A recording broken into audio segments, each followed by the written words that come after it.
Well, let's do this. All right, finally coming out. This thing's a faff to get out because it doesn't have any tabs, lifting tabs or anything on the engine, so you gotta really just use the exhaust manifold bolts.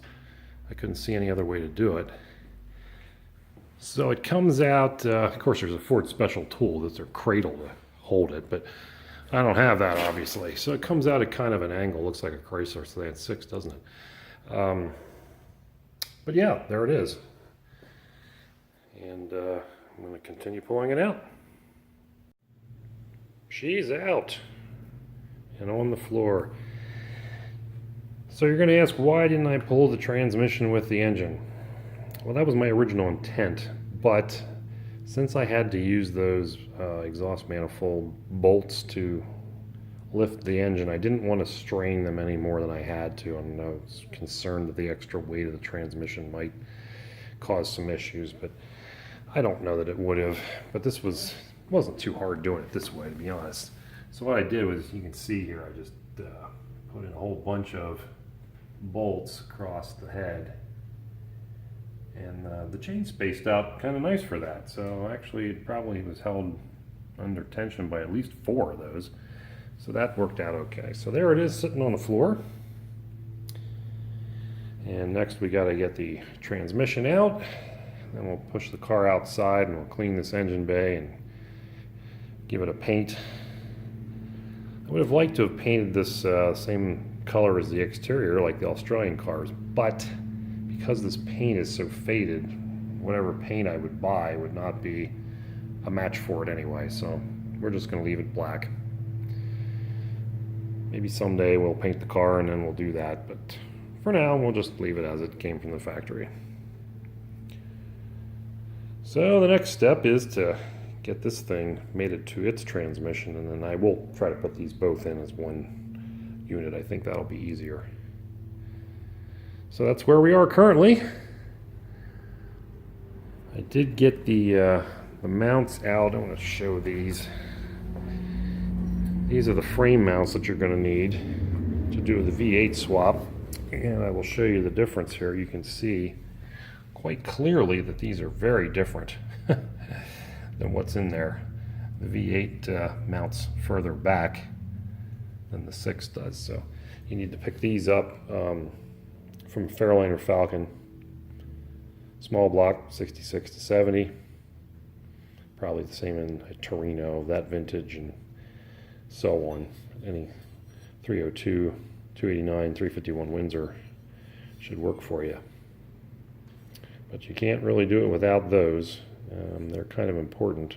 And I see there's definitely a left and a right here. They have an angle to them, so I'm going to have to figure out which one is which. I'm not sure. I didn't take these off, so I have to figure that out. Here's the difference between the V8 and 6-cylinder throttle linkages. The V8 one's at the bottom, the 6 is at the top. So you can see the 6 is much longer because it has to reach to the carb on the opposite side of the engine.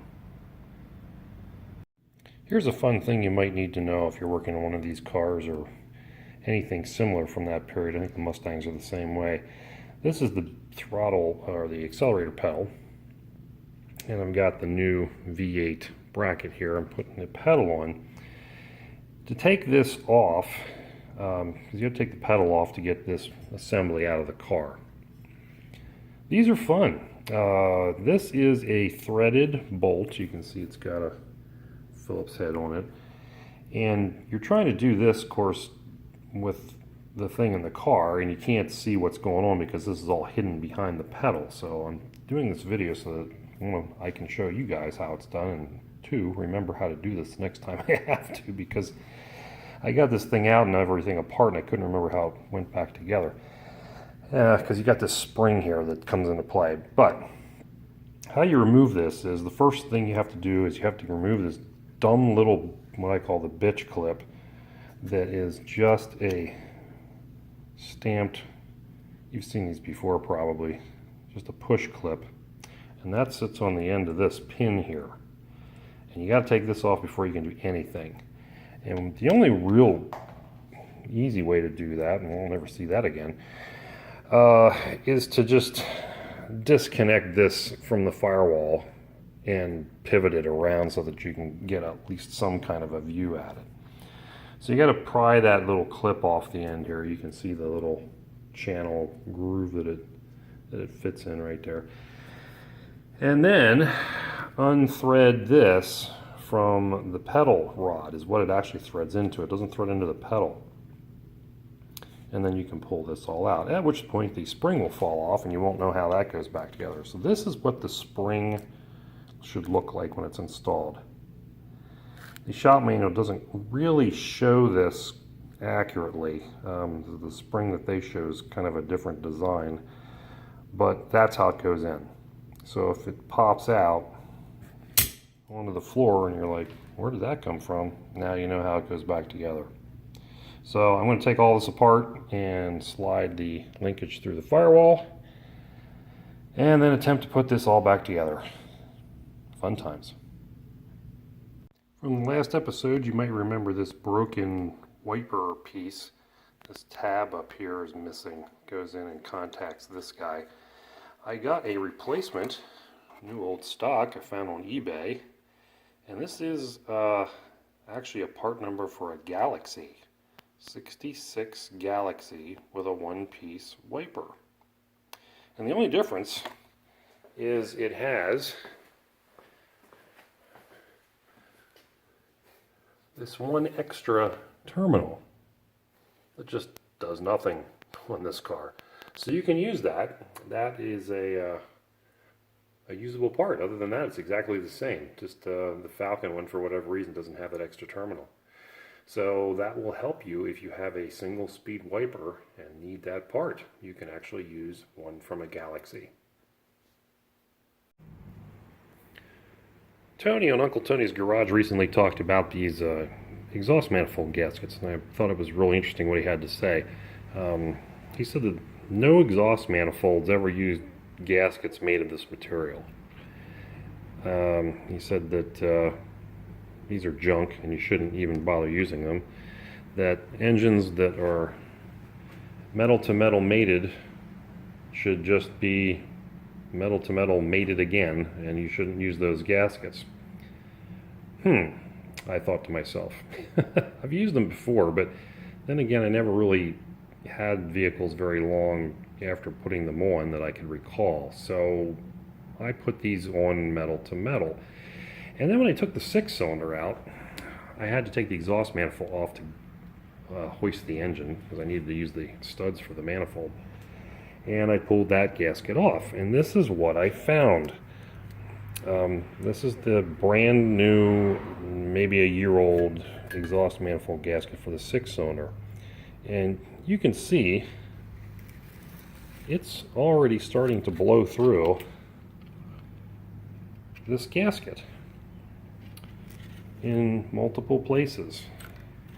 I mean, that divider, maybe that doesn't surprise us too much, but look at around the rest of the edges here. You can see the gasket is failing and allowing the exhaust to escape. So I have to concur with Uncle Tony that these are indeed garbage, because this didn't last even a year of almost really hardly any use. So interesting.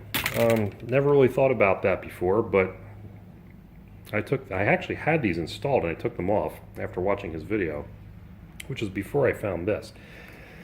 So I metal to metal mated these, and that's how the factory did it. So we'll see how it holds up, see if we get any leaks or not. But yeah, he was right about the gasket material. It's apparently not something that's very durable. Comment below if you disagree. All right, we're just about ready for engine installation. We got the frame mounts in. We've got the throttle linkage all set up as far as we can get that. I was going through and adding some new wire loom clips, putting the wiring where it needs to be. Probably would be a good time to do the brake lines for the disc brakes, but we're not going to do that. And the only thing I'm missing is I need bolts for the motor mounts that slide through there. I don't have those, and I don't have any throttle linkage. I didn't get any with the engine. I just realized this. I'm missing this rod here that goes from the pedal out to the carburetor.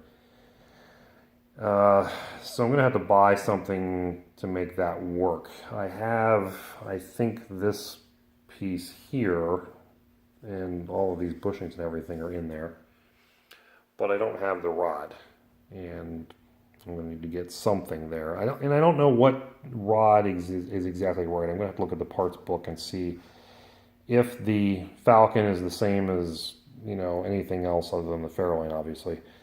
And it may share that part with a Mustang, possibly, but probably not. So I'll probably wind up getting some kind of universal thing from Summit. So that's where we are. I'm at the point now where I need to put the engine and transmission together. I made sure I have all the bolts for that. And because it's going to take up a lot of space once I do that, I'm kind of holding off, because this is the front of my garage and my workspace. And I just got too much crap in here with the engine crane and the engine stand and all that. So I'm going to just hold off until I'm really ready to put it together and then just drop it in here. So that's where we are. I think we're going to end this segment here and get those parts that we need. And then I'll bring you back once we start to install the 302. As always, thank you for watching. Like, subscribe, do all that stuff. And we'll see you again real soon.